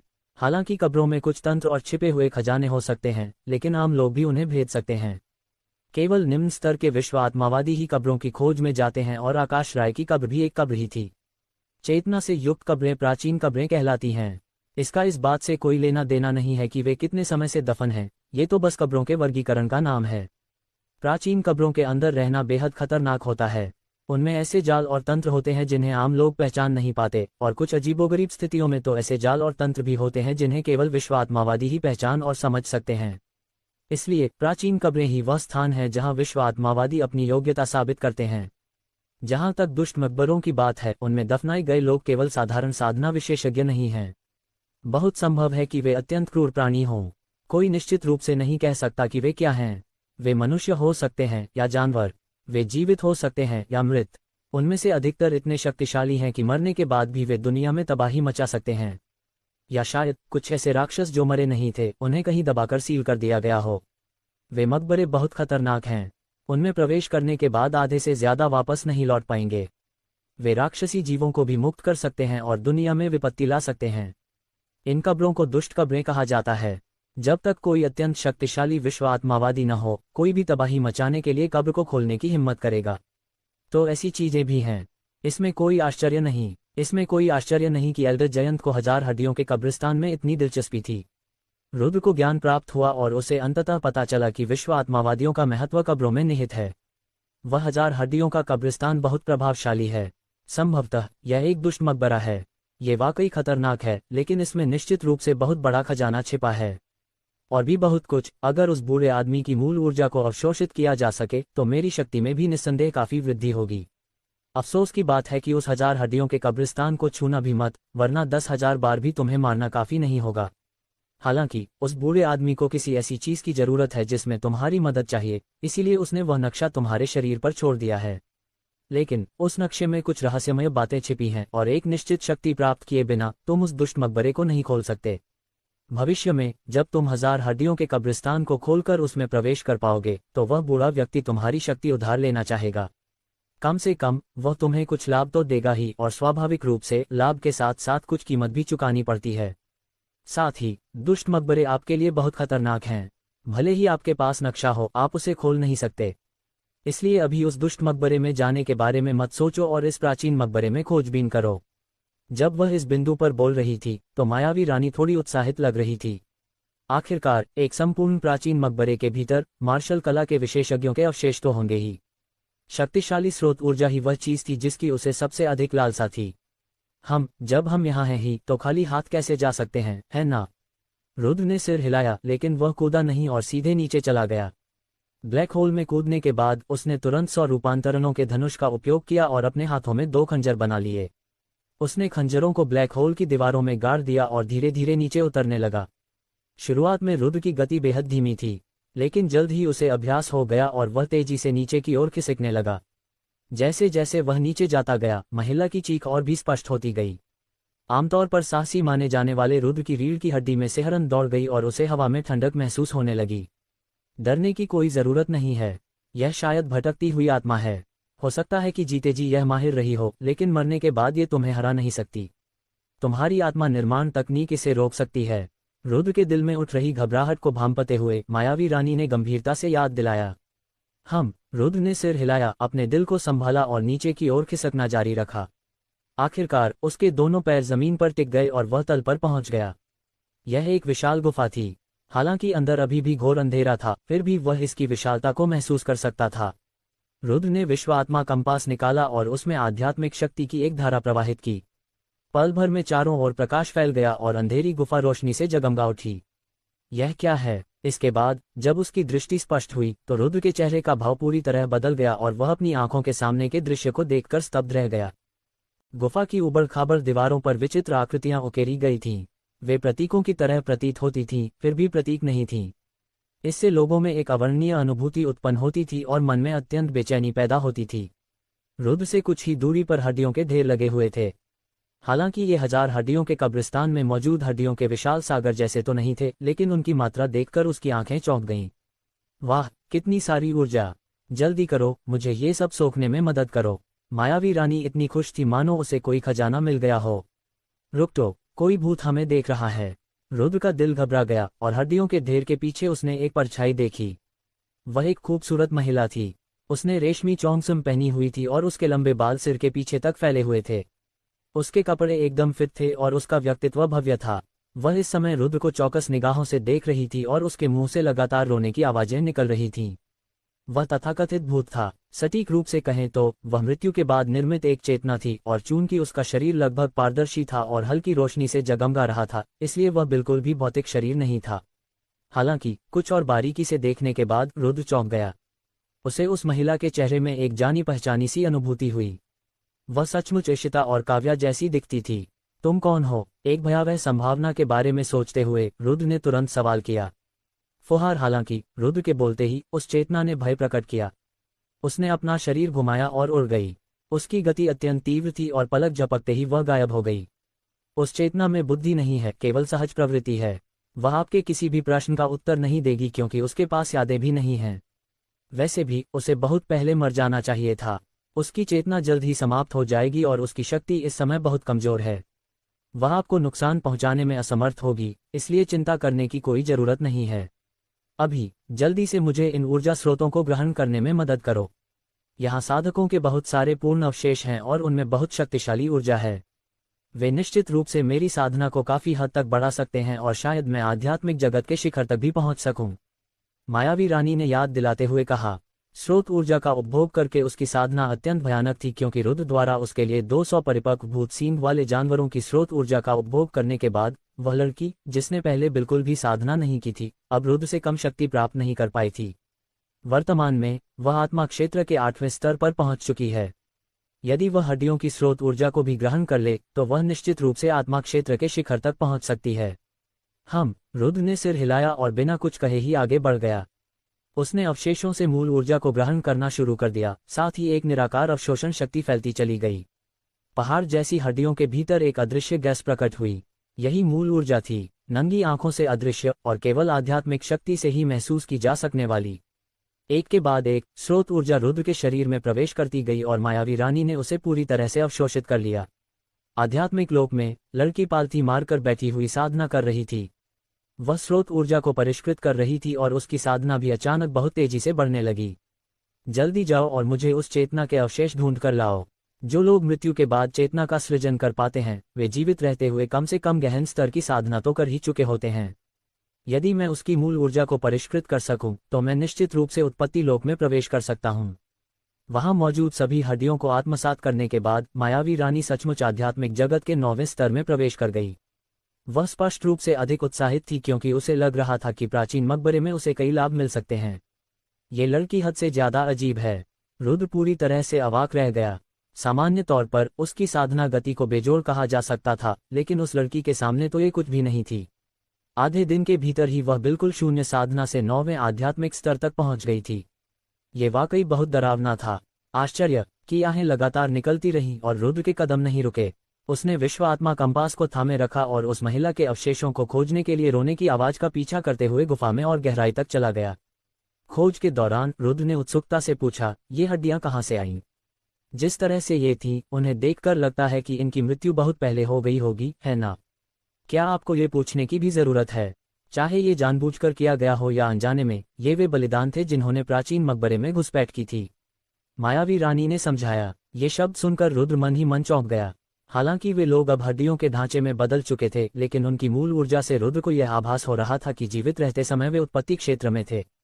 उत्पत्ति क्षेत्र के इतने सारे लोग यूं ही मर गए थे, और कम से कम इससे ये तो स्पष्ट था कि प्राचीन मकबरा खतरनाक था। हालांकि चूंकि इस समय उसके हाथ में विश्व आत्मा कंपास था, इसलिए वह सभी खतरों का अनुमान लगा सकता था, इसलिए रुद्र ज्यादा चिंतित नहीं था। उसके विचार अभी भी उस खूबसूरत महिला पर टिके हुए थे। उसे पूर्वाभास हो रहा था कि वह महिला इशिता और काव्या से संबंधित हो सकती है। वह उन दोनों लड़कियों की मां तो नहीं होगी, है ना? क्या इसका मतलब यह है कि यह नगर स्वामी की पत्नी का मकबरा है? हालांकि कुछ सोचने के बाद रुद्र को लगा कि यह गलत है। अगर वह महिला सचमुच इशिता और काव्या की मां और सिया की पत्नी थी, तो उसे यहाँ कैसे दफनाया जा सकता है, जहाँ कोई समाधि पत्थर भी नहीं है? उसे रोने की क्या जरूरत थी? उसका रोना इतना दुख भरा क्यों था? जैसे जैसे उसके मन में तरह तरह के सवाल उठते गए, रुद्र गुफा के अंदर चला गया। विश्वात्मा दिशासूचक यंत्र के मार्गदर्शन में अंततः उसने फिर से वह भयानक रोने की आवाज सुनी। जब रुद्र पास गया तो वह ये देखकर चौंक गया कि वास्तव में उस महिला के अवशेष पड़े थे। शरीर सड़कर हड्डियों में तब्दील हो चुका था, लेकिन शरीर पर कपड़े अभी भी मौजूद थे। हालांकि वे थोड़े फटे हुए थे, फिर भी वह बता सकता था कि महिला ने रेशम से बनी चौंगसम पहनी हुई थी। स्पष्ट रूप से यह एक खूबसूरत महिला का शव था। वाह, ये तो वाकई किसी उच्च कोटि के व्यक्ति का अवशेष है। हालांकि ये सिर्फ प्रथम स्तर का है, पर बुरा नहीं है। बस इसे और परिष्कृत करना है, मैं निश्चित रूप से मूल स्तर में प्रवेश कर सकता हूँ। उसके दिमाग में मायावी रानी की आनंदित आवाज गूंज उठी। ये ठीक नहीं है, मैं तुम्हें इस महिला की मूल ऊर्जा को शुद्ध करने नहीं दे सकता। रुद्र ने उसे रोकते हुए कहा। हालांकि वह इसकी पुष्टि नहीं कर सकता था, लेकिन उसे लगा कि यह सुंदर महिला संभवतः इशिता और काव्या की जन्मदाता माँ है। रुद्र अपने दोस्तों की माँ के शरीर को नष्ट करना नहीं चाहता था। क्या तुम मूर्ख हो? ये तो बस स्रोत ऊर्जा को अवशोषित कर रहा है। इससे अवशेष नष्ट नहीं होंगे, और वैसे भी वह तो बहुत पहले ही मर चुकी है। इस चेतना में कोई बुद्धि नहीं है और यह समय के साथ कमजोर होती जा रही है। बहुत जल्द ये लुप्त हो जाएगी। अगर मैं उसकी मूल ऊर्जा को परिष्कृत कर लूं तो मैं उत्पत्ति क्षेत्र तक पहुंच सकता हूं। इससे हम दोनों को बहुत लाभ होगा। उस समय आप संभवतः उत्पत्ति क्षेत्र के तीसरे स्तर के विशेषज्ञों को भी हरा सकेंगे। क्या आप इतना अच्छा मौका गंवाना चाहते हैं? मायावी रानी की ये बात सुनकर रुद्र भी थोड़ा भावुक हो गया। उत्पत्ति क्षेत्र, अगर मायावी रानी ने सचमुच ऐसा कहा था और उसने अपनी शक्ति उसे दी थी ताकि उसकी ताकत उत्पत्ति क्षेत्र तक पहुंच जाए, तो ये बात रुद्र को वाकई बहुत आकर्षित करती थी। रुद्र की वर्तमान शक्ति के अनुसार यदि वह उत्पत्ति क्षेत्र तक पहुंच जाए तो तीसरे स्तर की तो बात ही छोड़िए, वह चौथे स्तर के योद्धाओं को भी कड़ी टक्कर दे सकता है। भला रुद्र को ऐसी शक्तिशाली युद्ध क्षमता की लालसा क्यों न हो, खासकर तब जब 1 साल बाद होने वाले युद्ध का समय नजदीक आ रहा हो। क्या इससे शव को वाकई कोई नुकसान नहीं होगा? रुद्र ने संदेह से पूछा। दरअसल चूंकि उसने पहले ही विभिन्न हड्डियों से स्रोत ऊर्जा को अवशोषित कर लिया था, इसलिए वह जानता था कि इससे हड्डियों को कोई नुकसान नहीं होगा। फिर भी वह चिंतित था। मन ही मन उसे यह महसूस हो रहा था कि दूसरों की स्रोत ऊर्जा को अवशोषित करना अपमानजनक है। अगर यह किसी अजनबी का होता तो रुद्र खुद को दोष नहीं देता, बल्कि वह इसे उचित और न्यायसंगत मानता, क्योंकि अगर वह इसे नहीं लेता तो कोई दूसरा विश्वात्मावादी इसे ले लेता। हालांकि ये व्यक्ति इशिता और काव्या की मां भी हो सकती थी, इसलिए स्वाभाविक रूप से रुद्र को कुछ झिझक होती। इससे उसके शरीर को बिल्कुल भी नुकसान नहीं होगा। रुद्र के दिल के बोझ को भांपते हुए मायावी रानी ने गंभीर स्वर में आश्वासन दिया और आगे कहा, ये निश्चित रूप से उसकी कब्र नहीं है। इसे देखकर लगता है कि वह भी यहाँ घुसपैठ कर रही थी और किसी चीज के हमले में मारी गई होगी। अगर आप मुझे उनकी स्रोत ऊर्जा को अवशोषित करने दें तो शायद मैं आपको उनकी मृत्यु का कारण पता लगाने में मदद कर सकूं। मुझे यकीन है कि आप उन बहनों की दोस्त हैं, तो आप वाकई जानना चाहेंगी कि उनकी मां की मृत्यु कैसे हुई। मायावी रानी बहुत समझदार थी। ये सिर्फ रुद्र ही नहीं था जिसने ये देखा कि वह महिला इशिता और काव्या की मां हो सकती है। उसे भी इसके आभास हो गए थे। मैं आपकी बात मान लूंगा। रुद्र ने सिर हिलाया। वह इलाका बेहद रहस्यमय था और यह पूरी तरह संभव था कि यह वही हो जो मायावी रानी ने बताया था कि वहां बहुत बड़ा खजाना छिपा हो। अगर सचमुच वहां किसी स्वर्ग स्तर के विशेषज्ञ के अवशेष हों और मायावी रानी उसकी मूल ऊर्जा को सोख ले तो वह गहन स्तर तक पहुंच सकती है। रुद्र के लिए यह एक बहुत ही शुभ अवसर था, क्योंकि इसका मतलब था कि वह गीतांजलि को हराने में सक्षम होगा। हालांकि यह उसकी साधना का तरीका नहीं था, लेकिन कम से कम यह उसकी अपनी विधि थी। वाह! हालांकि जैसे ही रुद्र अवशेषों के पास पहुंचने वाला था, वह महिला अचानक आक्रामक ढंग से रुद्र की ओर झपटी और अपने मुंह से भूतिया चीखें निकालने लगी। ये बेहद भयानक था। वह आभा बहुत ही खास और विचित्र थी, लेकिन वह इस बात की पुष्टि कर सकता था कि वह अत्यंत शक्तिशाली थी। यह उत्पत्ति क्षेत्र के 5वें स्तर के विशेषज्ञों के बराबर भी हो सकती थी। रुद्र उसका सामना नहीं कर सकता था। झटका कुछ गड़बड़ महसूस करते हुए रुद्र ने अचेतन रूप से शाही आकाश तकनीक का प्रयोग किया।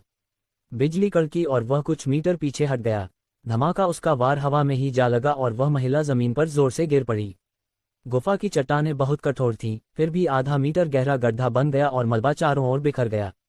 इससे महिला की अपार शक्ति का अंदाजा लगाया जा सकता था। वाह! कुछ भी न लगने पर महिला ने फिर से हमला किया। इस बार उसकी गति और भी तेज थी और वह पलक झपकते ही पहुंच गई। घबराओ मत, स्पिरिट फॉर्मेशन तकनीक का इस्तेमाल करो। मायावी रानी की आवाज फिर से गूंजी और उसी समय रुद्र के शरीर के भीतर से एक तीव्र जलन महसूस हुई। उसके शरीर से आध्यात्मिक ऊर्जा की एक प्रबल लहर निकलने लगी और पल भर में ही वह उसके पूरे शरीर में फैल गई। रुद्र की साधना आध्यात्मिक क्षेत्र के 9वें स्तर पर पहुंच गई। रुद्र को इस बदलाव की पहले से ही उम्मीद थी। वह जानता था कि उसकी अपनी साधना शक्ति नहीं बढ़ी थी, बल्कि उसने केवल मायावी रानी की साधना शक्ति उधार ली थी जो उसने उसे दी थी। रुद्र मात्र एक विचार से ही स्पिरिट फॉर्मेशन से जुड़ सकता था। स्पिरिट फॉर्मेशन की शक्ति उसके मस्तिष्क से निकली और बिना किसी ध्वनि के उसके सामने प्रकट हो गई। इसने एक अदृश्य दीवार का रूप धारण कर लिया और उसके सामने का रास्ता रोक दिया। टकराना। महिला और आत्मा के आकार की आकृति आपस में टकरा गईं और एक जोरदार आवाज गूंज उठी। आत्मा के आकार की आकृति पर कई दरारें पड़ गईं, लेकिन उसी समय वह महिला चीखी और पीछे की ओर उड़ गई। जैसे ही वह उतरी, रुद्र ने हैरानी से देखा कि जिस जगह पर वह स्पिरिट फॉर्मेशन से टकराई थी, वहां से भाप निकल रही थी और उसके चेहरे पर दहशत के भाव थे। मजबूत। रुद्र काफी भयभीत था। स्पिरिट फॉर्मेशन की रक्षा शक्ति वाकई अद्भुत थी। उसने अभी केवल बुनियादी तरीके ही सीखे थे, फिर भी वह ओरिजिन क्षेत्र के 5वें स्तर के शत्रुओं से बचाव कर सकता था। भविष्य में अधिक निपुणता प्राप्त करने पर वह अदृश्य रूप से ही शत्रु से बचाव कर सकेगा और यही उसकी सबसे शक्तिशाली रक्षा विधि बन जाएगी। अभी स्पिरिट फॉर्मेशन का इस्तेमाल करके उसे सील कर दो। भले ही उसमें बुद्धि न हो, फिर भी वह अवचेतन रूप से अपने अवशेषों की रक्षा करेगी। लेकिन स्पिरिट फॉर्मेशन तकनीक से उसकी चेतना को नियंत्रित करने के कारण भले ही उसके पास तुम्हारे स्पिरिट फॉर्मेशन को तोड़ने की शक्ति हो, वह पास आने की हिम्मत नहीं करेगी। मायावी रानी ने याद दिलाया।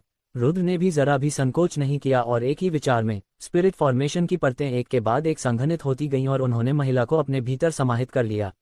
रुद्र तभी रुके जब उन्हें लगा कि उनकी आध्यात्मिक शक्ति लगभग समाप्त होने वाली है। आध्यात्मिक शक्ति और आध्यात्मिक संरचना की शक्ति बराबर थी।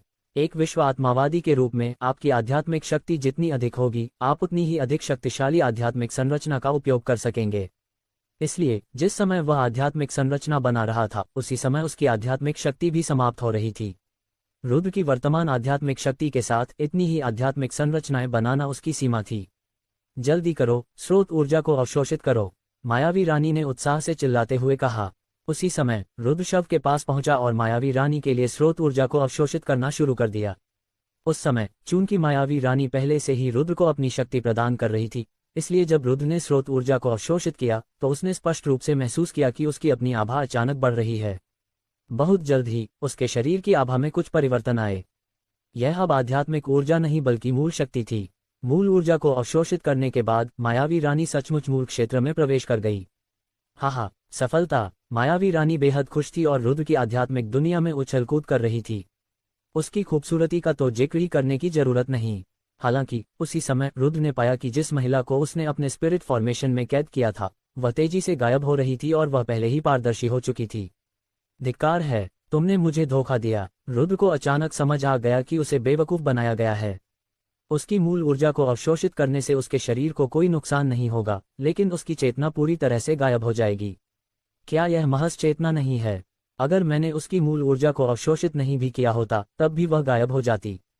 क्या तुम उसकी वजह से मुझसे नाराज हो? तुम्हारी मदद मैं कर सकती हूँ, वह नहीं।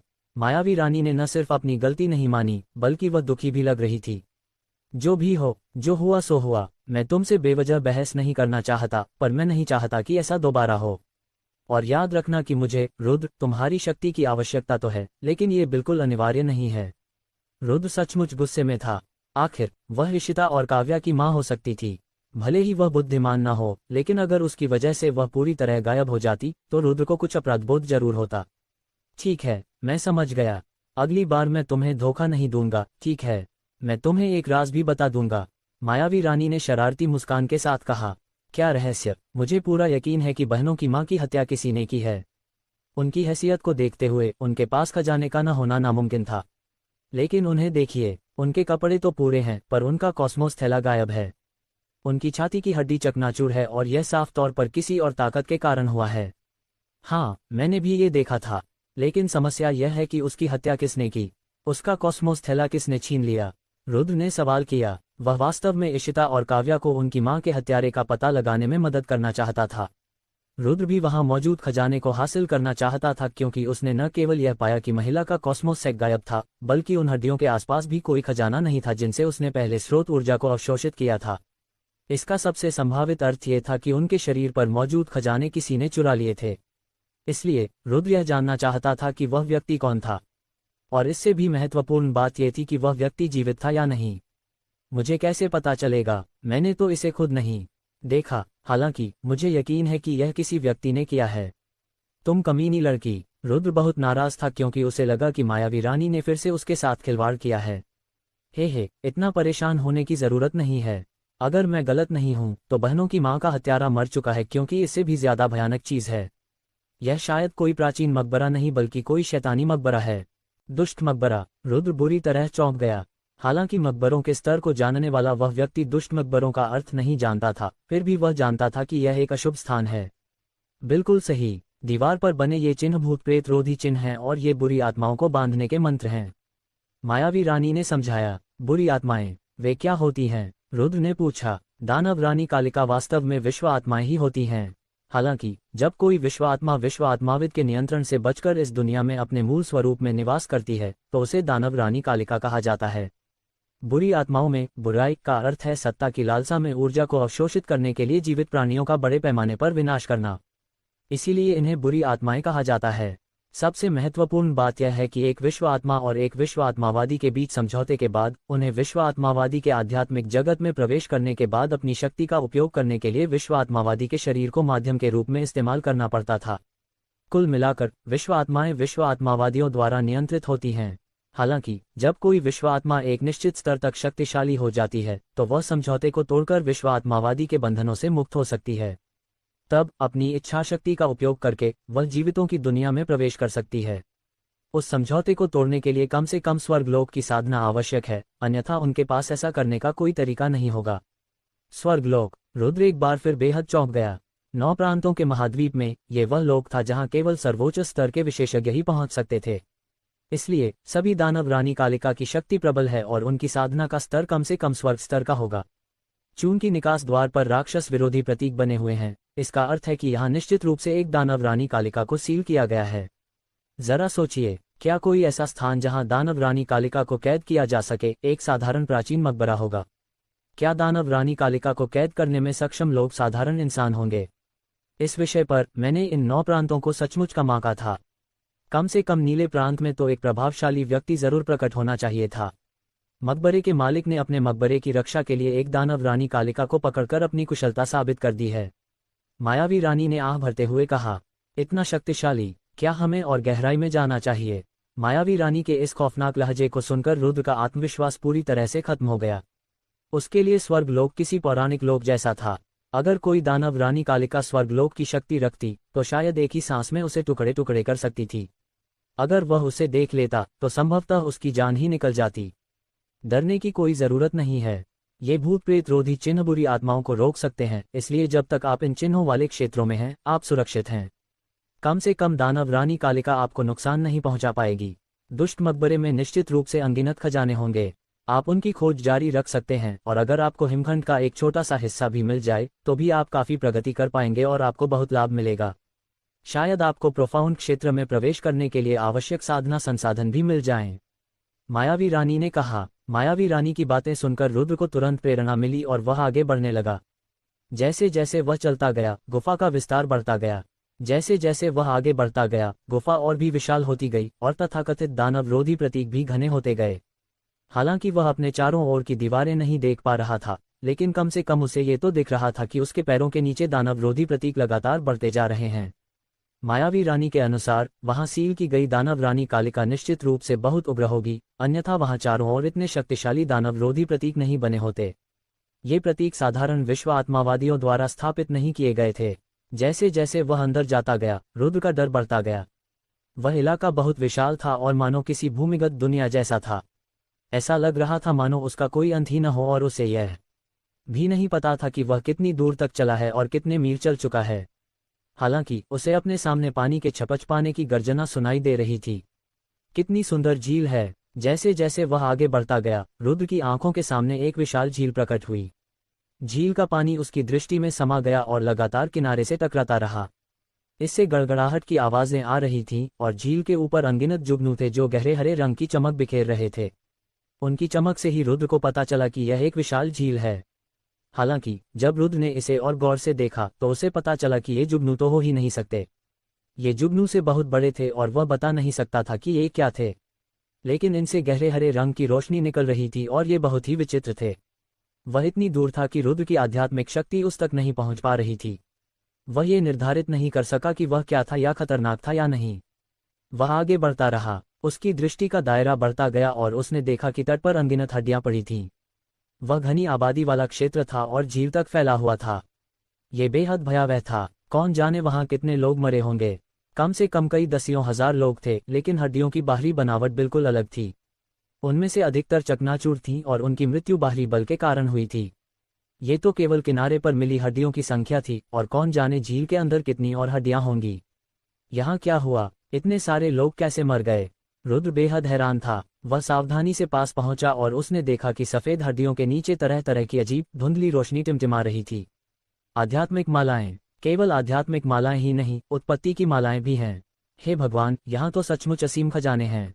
इतनी दूरी पर रुद्र की आध्यात्मिक शक्ति अंततः काम आई। वह हड्डियों के सागर का निरीक्षण कर सका और उसके भीतर अनगिनत आध्यात्मिक मन के और उत्पत्ति मन के छिपे हुए थे। कौन जाने उनकी संख्या कितनी होगी। ये कहना गलत नहीं होगा कि वे अनगिनत थे। अंदर मत आओ। हालांकि जैसे ही रुद्र अंदर कदम रखने वाला था, उसे मायावी रानी की आवाज ने रोक दिया। क्यों? रुद्र असमंजस में था। सामने का क्षेत्र हड्डियों से ढका हुआ है, इसलिए ये देखना संभव नहीं है कि वहां दानव विरोधी प्रतीक हैं या नहीं। हालांकि ये निश्चित है कि हड्डियों के भीतर अब कोई मूल ऊर्जा नहीं बची है।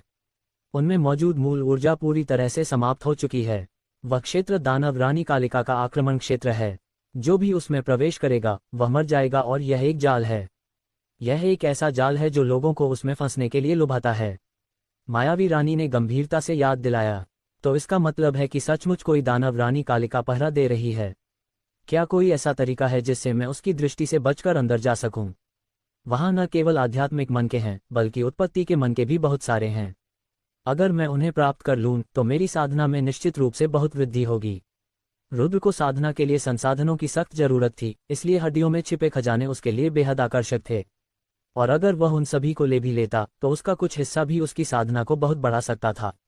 वह निश्चित रूप से मूल स्तर में प्रवेश कर सकता था और संभवतः गहन स्तर तक भी पहुंच सकता था। अगर तुम मरना चाहते हो तो मर जाओ। फायदों के लालच में मत पड़ो। उन हजारों हड्डियों में से हर एक की साधना तुम्हारे जीवित रहते तुमसे कहीं अधिक थी। क्या उनकी भी मृत्यु इतनी दयनीय नहीं हुई? ये दुष्ट मकबरे की खोज का अंत है। जब तक स्वर्गलोक का कोई विश्व आत्माविद इस स्थान को नहीं खोज लेता, तब तक यहाँ के खजाने देर सवेर आपके ही होंगे। भविष्य में जब आप अपनी साधना में और अधिक सफल हो जाएं, तो आप इसे लेने के लिए फिर से यहाँ आ सकते हैं। हालांकि जब तक आप निश्चित न हो तब तक जल्दबाजी में प्रवेश न करें। रुद्र कोई मूर्ख व्यक्ति नहीं था, इसलिए स्वाभाविक रूप से वह जानता था कि मायावी रानी की बात सही थी। इसलिए कुछ देर तक उसे देखते रहने के बाद, हालांकि उसे उससे अलग होने की इच्छा नहीं थी, उसने अपने मुंह के पास टपकती लार को पोंछा, मुड़ा और चला गया। Tilde tilde tilde tilde tilde tilde tilde tilde tilde tilde. लेकिन ठीक उसी समय झील के बीचों बीच से अचानक एक कान फाड़ देने वाली चीख गूंजी। आवाज इतनी भयानक थी मानो कोई दानव नौ नरकों से नीचे आकर किसी की आत्मा को छीनने आया हो। उसी समय शांत लहरें अचानक बड़ी लहरों में बदल गईं। झील की सतह पर मौजूद गहरे हरे रंग के प्रकाश के बिंदु भी एक अजीब सी तीखी आवाज निकालते हुए बिजली की तेज गति से रुद्र की ओर बढ़े। हम अंधेरी रोशनी आसमान में तेजी से फैली और बहुत करीब करीब एक साथ इकट्ठी हो गईं। ऐसा लग रहा था मानो गहरे हरे रंग के टूटते तारों का एक समूह हो। तेजी से उड़ते हुए वे अजीबोगरीब चीखें निकाल रहे थे। पता चला कि वे जुगनू नहीं थे, बल्कि हरित राक्षस सेना का एक समूह थे। वे मच्छरों जैसे दिखते थे और पंखों की मदद से हवा में उड़ते थे। उनका शरीर एक इंसान जितना लंबा था और उनकी आंखें लाल रंग की थीं। उनके पूरे शरीर से गहरा प्रकाश निकलता था और वे बेहद भयानक थे। हर एक राक्षस में असाधारण शक्ति थी, क्योंकि वे मानव जाति के मूल स्तर के विशेषज्ञों के बराबर थे। कई दसियों हजार की संख्या में वे एकत्रित हुए थे। उनकी शक्ति भयावह थी और ऐसा लग रहा था मानो मूल स्तर के विशेषज्ञों द्वारा गठित एक सेना रुद्र की ओर बढ़ रही हो। दौड़ना। रुद्र की साधना को बढ़ाने के लिए अपनी शक्ति प्रदान करते हुए मायावी रानी ने घबराहट में चिल्लाया। रुद्र ने जरा भी देर करने की हिम्मत नहीं की और अपने शरीर में मौजूद मूल शक्ति का उपयोग करते हुए शाही आकाश तकनीक का प्रयोग किया और तेजी से भागना शुरू कर दिया। लेकिन ठीक उसी समय रुद्र के पैरों के नीचे से एक चकाचौंध भरी रोशनी निकली। दीवार पर खुदे हुए दानव विरोधी प्रतीकों से लाल रंग की रोशनी निकली और उस रोशनी से गुफा का वह हिस्सा जगमगा उठा। Poof poof poof. उसी समय गहरे हरे रंग की रोशनी लाल रंग के क्षेत्र में तेजी से प्रवेश कर गई। लेकिन जैसे ही वे अंदर पहुंचे, वे सब फट पड़े। उनका कोई अवशेष नहीं बचा और वे पूरी तरह गायब हो गए। ये दानव रोधी चिन्ह तो बहुत शक्तिशाली हैं। रुद्र मन ही मन दंग रह गया। अगर ये चिन्ह रुकावट न बनते तो वह सचमुच भाग नहीं पाता। रुको मत, भागो। जैसे ही रुद्र रुककर देखने लगा, मायावी रानी ने एक बार फिर घबराकर चिल्लाया। गड़गड़ाहट। तभी रुद्र स्तब्ध होकर ये देख पाया कि झील के बीचों बीच विशाल लहरें उठ रही थीं। लहर कई दर्जन फीट ऊंची थी और किसी जंगली खूंखार जानवर की तरह उसकी ओर बढ़ रही थी। सबसे महत्वपूर्ण बात यह थी कि गहरे नीले रंग की तरंग के भीतर से गहरे हरे रंग की दो किरणें निकलीं। वे आंखों का एक जोड़ा थीं। वे असाधारण रूप से बड़ी थीं, इतनी बड़ी कि उनका वर्णन करना असंभव था। महज एक नज़र से ही रुद्र का शरीर बुरी तरह कांप उठा। उसके दिल में अवर्णनीय भय की एक लहर दौड़ गई। कोई दबाव नहीं था, कोई डर नहीं था, सिर्फ एक नज़र ही काफी थी लोगों को हवा की आवाज सुनकर सारा साहस खोने के लिए। ज्यादा सोचे बिना ही रुद्र समझ गया कि यह क्या है। ये संभवतः वही दुष्ट आत्मा थी जिसके बारे में मायावी रानी ने बात की थी। लेकिन रुद्र के आगे सोचने का मन नहीं हुआ। अगर उसकी आंखें इतनी बड़ी हैं तो उसका शरीर कितना विशाल होगा। कुछ गड़बड़ महसूस करते हुए रुद्र अपनी जान बचाने के लिए भागने लगा। हालांकि शाही आकाश तकनीक की गति वैसे तो डरावनी थी, फिर भी वह लहर के प्रचंड बल का मुकाबला नहीं कर सकी। आकाश तक पहुंचने वाली विशाल लहर गरज उठी और लाल रोशनी से जगमगाते दानव विरोधी प्रतीक क्षेत्र में घुस गई। हालांकि उसकी शक्ति इतनी प्रबल थी कि भले ही उसकी गति और आकार एक समान न हो, फिर भी वह रुद्र की ओर बढ़ती रही। क्या हो रहा है? क्या राक्षस रोधी चिन्ह विफल हो गए? राक्षस रोधी चिन्हों द्वारा विशाल लहर को न रोक पाने पर रुद्र थोड़ा भीत हो गया। अगर वह दुष्ट आत्मा उसे पकड़ लेती तो वह निस्संदेह मर जाता। लहरें दुष्ट आत्मा नहीं हैं तो फिर ये भूत प्रेत रोधी प्रतीक उन्हें कैसे रोक सकते हैं? चिंता मत करो, दुष्ट आत्मा भूत प्रेत रोधी प्रतीकों के पास आने की हिम्मत नहीं करेंगी। जब तक तुम झील की लहरों में बहकर नहीं चले जाते तब तक तुम सुरक्षित रहोगे, मायावी रानी ने याद दिलाया। ठीक उसी समय विशाल लहर करीब आ रही थी। पानी की एक विशाल फुहार तेजी से रुद्र पर जा गिरी। मुझे नीचा मत समझो। वह लहर से बचने में असमर्थ था। पानी में डूबने से बाल बाल बचने के लिए रुद्र ने अपने पैर की उंगलियों को लहर के सहारे टिकाया और विशाल लहर की शक्ति का उपयोग करते हुए आगे बढ़ गया। लहर का संकट टल गया। Tilde tilde tilde tilde. उसी क्षण रुद्र को एक भयानक दहाड़ सुनाई दी। सौभाग्य से वह कान फाड़ देने वाली आवाज दूर थी, वरना अगर वह उसके पास ही आती तो रुद्र को लगता कि वह उस दहाड़ से ही मौत के मुंह में चला जाता। ये तो बहुत डरावना है। क्या ये कोई दुष्ट आत्मा है? क्योंकि दुष्ट आत्मा ने दानव रोधी प्रतीकों के क्षेत्र में प्रवेश करने का साहस नहीं किया, इसलिए उत्पन्न तरंगें धीरे धीरे शांत होने लगीं। शांत होती तरंगों को देखकर रुद्र ने आखिरकार राहत की सांस ली। वह दुष्ट आत्मा बहुत ही भयानक थी। अगर उसने मायावी रानी की बात न मानी होती और दानव विरोधी प्रतीक क्षेत्र को न छोड़ा होता तो वह निश्चित रूप से मारा जाता और उसकी मूल ऊर्जा भी अवशोषित हो जाती। उसकी बहुत दर्दनाक मौत होती। दुष्ट आत्मा डरावनी नहीं होती, बस तुम बहुत कमजोर हो। ध्यान से देखो, अभी अभी लहर काफी तेज आई थी और झील में पड़ी कुछ हड्डियां शायद यहाँ आ गई हों। हो सकता है उनमें कुछ ऐसी चीजें हों जो तुम चाहते हो। मायावी रानी ने याद दिलाया। शायद तुम सही हो। गीली गुफा की चट्टानों पर कदम रखते हुए और विश्व आत्मा दिशासूचक के अंत से प्रकाश उधार लेते हुए कुछ खोजबीन के बाद रुद्र प्रसन्न हुआ। सचमुच, जैसा कि मायावी रानी ने बताया था, लहरों के उफान के साथ कई हड्डियां गुफा में बह गईं। केवल हड्डियां ही नहीं, बल्कि आध्यात्मिक मालाएं भी थीं। उसकी आंखों के सामने ही कई आध्यात्मिक मालाएं बिखरी पड़ी थीं। पतले पानी में से वे चमकती हुई रोशनी बिखेर रही थीं। अभी लहर की ताकत बहुत ज्यादा थी और आप अपनी आंखों के सामने कुछ आध्यात्मिक मन के पा सकते हैं।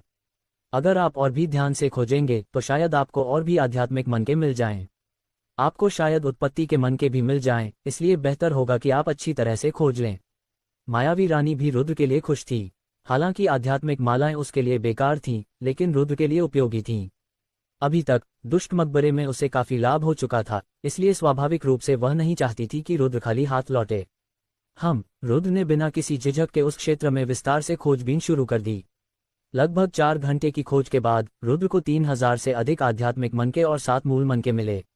एक मूल मन का 1000 आध्यात्मिक मनकों के बराबर था, जिसका मतलब था कि रुद्र को 10,000 से ज्यादा आध्यात्मिक मन के मिले थे। अगर वह नई उत्कृष्टता सभा में पहला स्थान प्राप्त कर ले और 5000 और आध्यात्मिक मन के हासिल कर ले तो रुद्र संभवतः मूल क्षेत्र में प्रवेश कर सकता था। यह उपलब्धि कम नहीं थी। कम से कम यह एक सार्थक यात्रा थी। आगे बढ़ना असंभव जानकर रुद्र वापस उसी स्थान पर लौटने लगा जहां से उसने शुरुआत की थी। अंधेरी गुफा से बाहर निकलते ही उसने आश्चर्य से देखा कि दोपहर हो चुकी थी और चमकीला सूरज आकाश में ऊंचा चमक रहा था।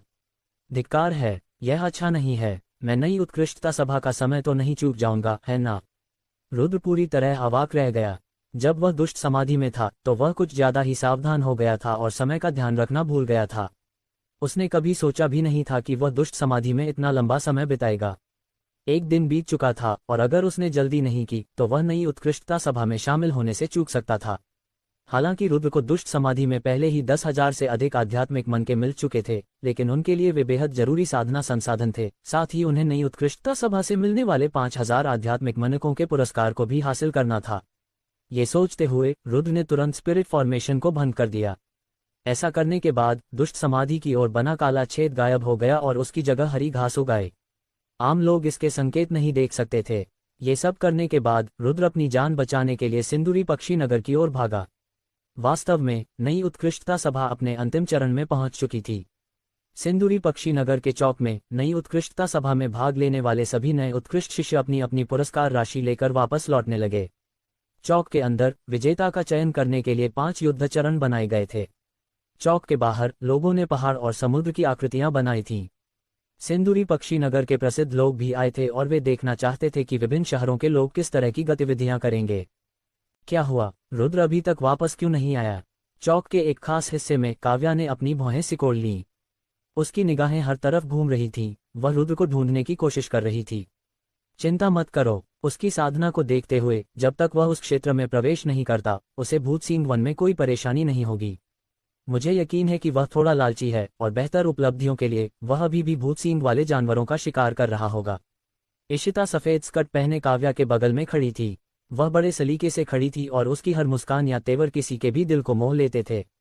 वह बेहद आकर्षक थी। बहनें जहां भी जाती सबकी निगाहें उन पर टिक जाती। वे पुरुषों के दिलों को जीत लेती और महिलाओं में ईर्ष्या पैदा कर देती। इशिता दीदी, काव्या बहुत दिनों से नहीं मिली। एक बेहद आकर्षक आवाज सुनाई दी और एक बेहद सुंदर आकर्षक युवक चलकर आया। उसके हाथ में पंखा था और वह उसे अपनी छाती के सामने लहरा रहा था। उसे सचमुच सुरुचिपूर्ण और शालीन कहा जा सकता है।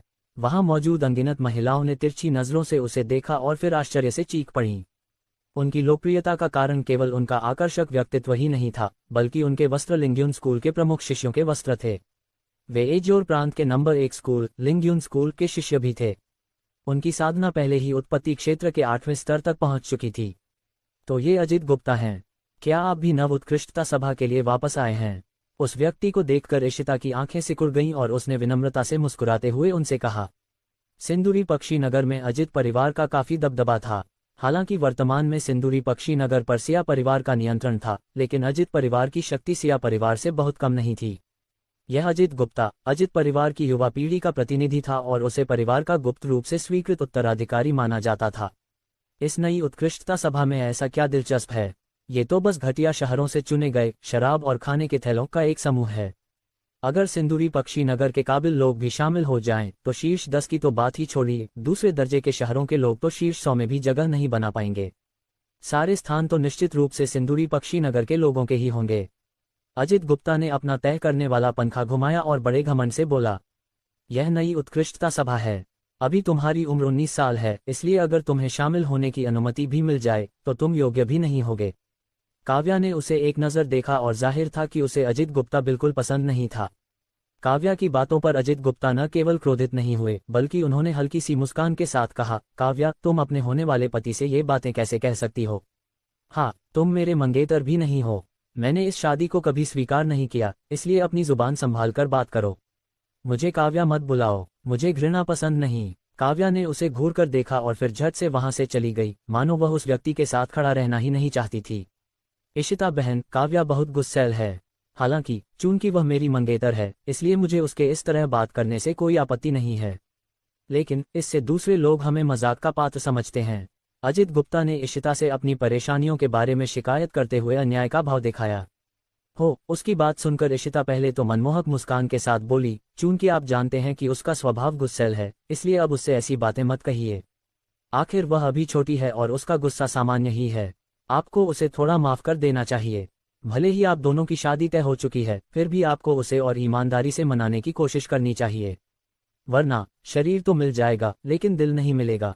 यह आप दोनों के लिए अच्छा नहीं होगा। बड़ी बहन होने के नाते, हालांकि मैं अपने पिता के इरादों के साथ धन्यवाद आप सभी का। आगे की कहानी सुनने के लिए आरजे नॉवेल यूट्यूब चैनल को